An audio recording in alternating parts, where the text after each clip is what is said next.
Physics class में बहुत बहुत स्वागत है मेरे दोस्त।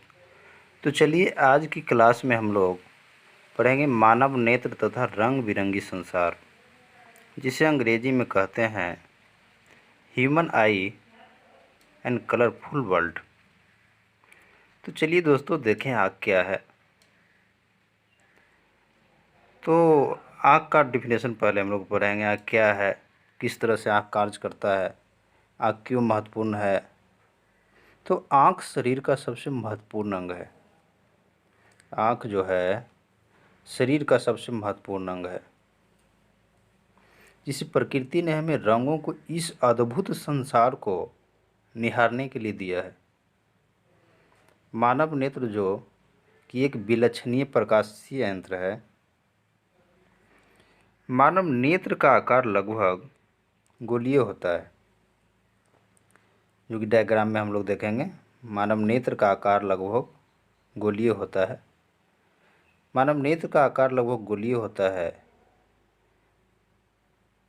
तथा मानव नेत्र का विभिन्न प्रकार के अंग होते हैं, जो कि देखिए बारी बारी से आँख का सभी भागों को दिखाया गया है। तो मानव नेत्र का जो प्रमुख भाग है वह निम्नलिखित है, और उस भाग को हम लोग बारी बारी से पॉइंट बाय पॉइंट अध्ययन करेंगे।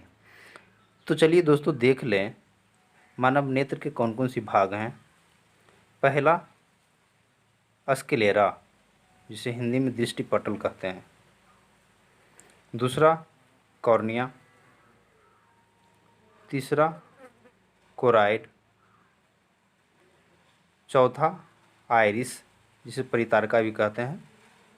पांचवा पुतली, जिसे नेत्र द्वार भी कहते हैं। छठा सिलेरी मांसपेशियाँ। सातवां नेत्र लेंस। आठवां दृष्टि पटल, या जिसे रेटिना कहते हैं। नौवां पीत बिंदु। 10वां अंध बिंदु। तो दोस्तों हम लोग बारी बारी से आँख के भाग के बारे में जानकारी लिए, कौन कौन सा आँख का भाग है। अब बारी बारी से पॉइंट बाय पॉइंट करके हम इस सभी भागों को अध्ययन करेंगे। तो चलिए दोस्तों देख लिया जाए। पहला रहा दृष्टि पटल, जिसे स्क्लेरा कहते हैं। तो यह मानव नेत्र की सबसे ऊपरी परत है। दृष्टि पटल जो है मानव नेत्र की सबसे ऊपरी परत है। यह कड़ी तथा सफ़ेद रंग की होती है। तो फिर से एक बार दोस्तों, दृष्टि पटल जो है मानव नेत्र की सबसे ऊपरी परत है। यह रंग में सफ़ेद होता है तथा कठोर होता है, कड़ा होता है। तो अब दूसरा कॉर्निया।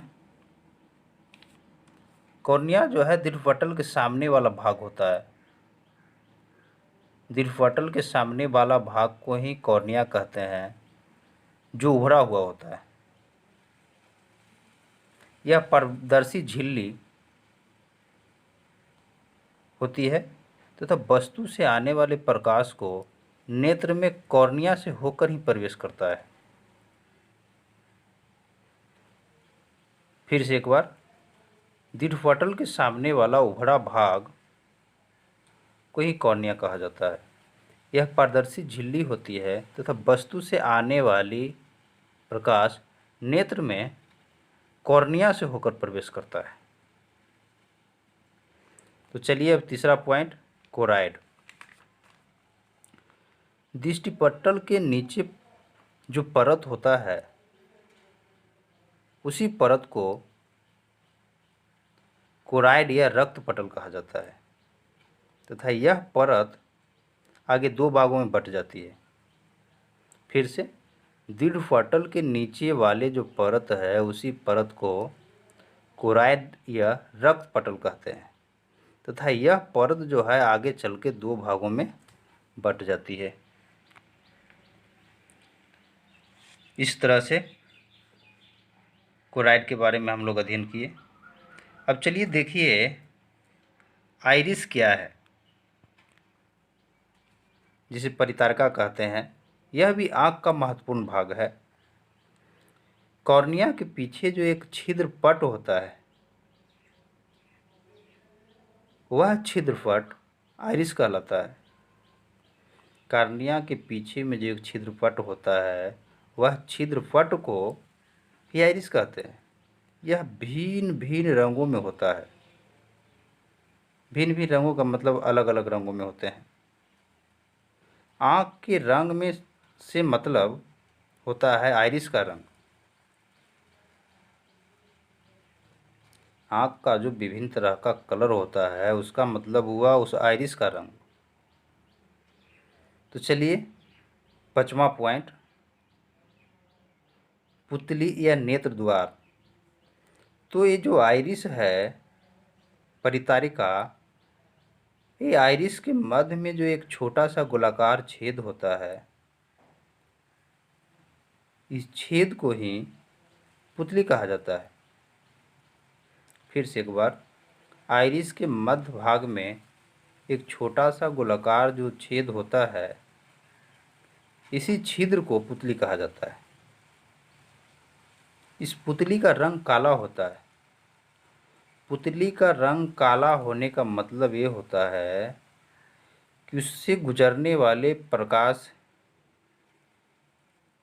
के रंग जो है वह किसी रंग को परिवर्तित नहीं होने देता। काला जो है, काला होने का कारण वह सभी को अपने अंदर अवशोषित कर लेता है। इस तरह से पुतली के बारे में हम लोग अध्ययन किए। अब देखें सिलियरी पेशियाँ, ये सिलियरी मांसपेशियाँ भी इसे कहते हैं। तो आइरिस के पीछे में जो परत होता है वह सिलियरी मांसपेशियाँ कहलाता है। यह पेशियाँ नेत्र लेंस को लटकाने का कार्य करता है। इसे पक्षावी पेशियाँ कहते हैं।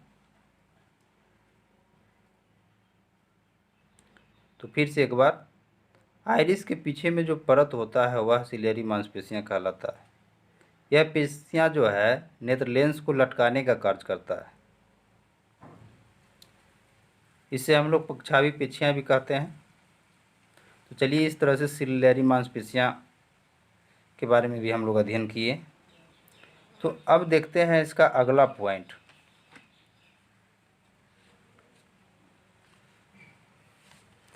अगला पॉइंट है नेत्र लेंस, जिसे अंग्रेजी में हम लोग बोलते हैं आई लेंस। तो चलिए दोस्तों देख लें, पुतली के नीचे जो पारदर्शी तथा मुलायम पदार्थ का बना हुआ एक उत्तल लेंस होता है। पुतली के नीचे पारदर्शी तथा मुलायम पदार्थ का बना हुआ एक उत्तल लेंस होता है, उसी लेंस को हम लोग नेत्र लेंस कहते हैं। तो सिलियरी पेशियाँ की क्रिया द्वारा नेत्र लेंस की फोकस दूरी को घटाया बढ़ाया जा सकता है। नेत्र लेंस में जब उसका फोकस दूरी घटाया बढ़ाया जा सकता है सिलियरी मांसपेशियाँ की मदद से।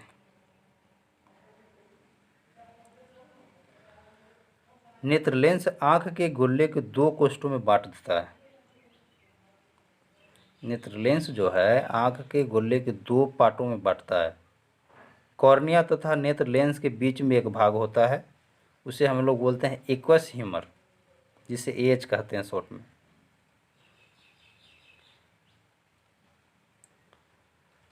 तो कॉर्निया तथा नेत्र लेंस के बीच के भाग एक्वस ह्यूमर कहलाता है।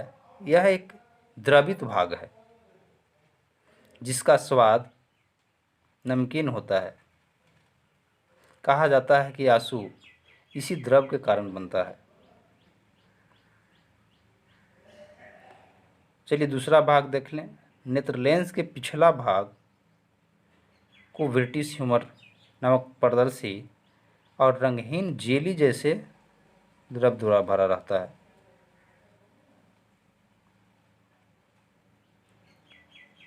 तो जिस एक्वस ह्यूमर के बारे में हम लोग ऊपर अध्ययन किए, जिससे आंसू का निर्माण होता है, उसे नेत्रोद नाम से भी जानते हैं। और ब्रिटिश ह्यूमर को कचाप द्रव के नाम से भी जाना जाता है। तो चलिए दोस्तों, अब अगला पॉइंट देखेंगे।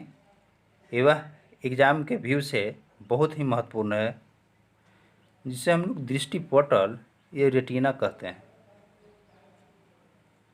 तो आँख के सबसे भीतरी भाग को रेटिना कहा जाता है।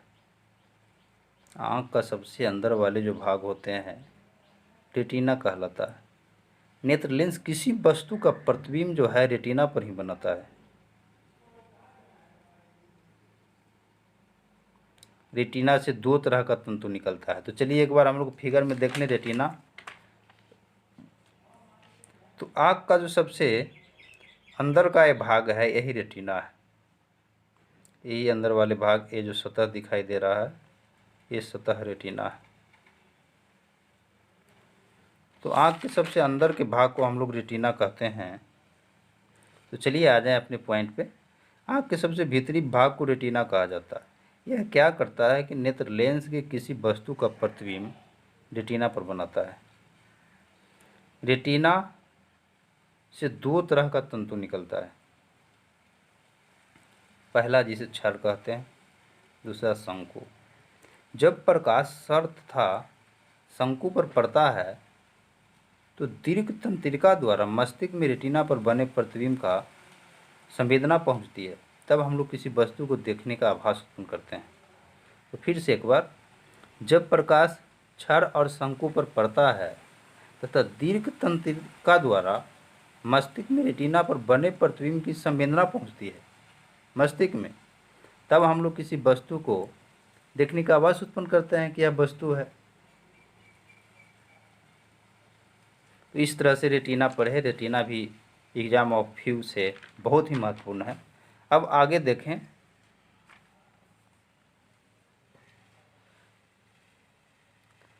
पीत बिंदु। तो चलिए दोस्तों देखें पीत बिंदु क्या है। तो रेटिना के बीच में एक ऐसा बिंदु होता है जो कुछ उभरा होता है। रेटिना के बीचों बीच में एक ऐसा भाग होता है जो कुछ उभरा हुआ होता है, इसी को पीत बिंदु कहा जाता है। पीत बिंदु में केवल शंकु रहता है। तो किसी वस्तु को देखते समय आँख अपने आप इस तरह से समायोजित कर लेता है, इस तरह से समायोजित करता है कि वस्तु के सबसे प्रमुख भाग का जो प्रतिबिंब है पीत बिंदु पर ही बनता है। तो कहने का मतलब पीत बिंदु रेटिना का ही एक भाग है, रेटिना में ही रहने वाला एक भाग है। तो चलिए 10वां पॉइंट, अंध बिंदु। तो पीत बिंदु के नीचे एक अन्य बिंदु होते हैं। पीत बिंदु के नीचे जो एक अन्य बिंदु होता है वह अंध बिंदु कहलाता है, और इस पर जो प्रतिबिंब का निर्माण होता है उसका अनुभूति मस्तिष्क नहीं करता। तो इस तरह से हम लोग अंध बिंदु ही पढ़ लिए। बारी बारी से दोस्तों हम लोग आँख के सभी पॉइंटों के बारे में स्टडी किए। तो आज इस क्लास में इतना ही। बहुत बहुत धन्यवाद। विशेष जानकारी के लिए प्रत्येक दिन वीडियो देखने के लिए चैनल को सब्सक्राइब ज़रूर करें, ताकि प्रत्येक दिन जो हम वीडियो अपलोड करें आप सबके पास पहुँचे। बहुत बहुत धन्यवाद।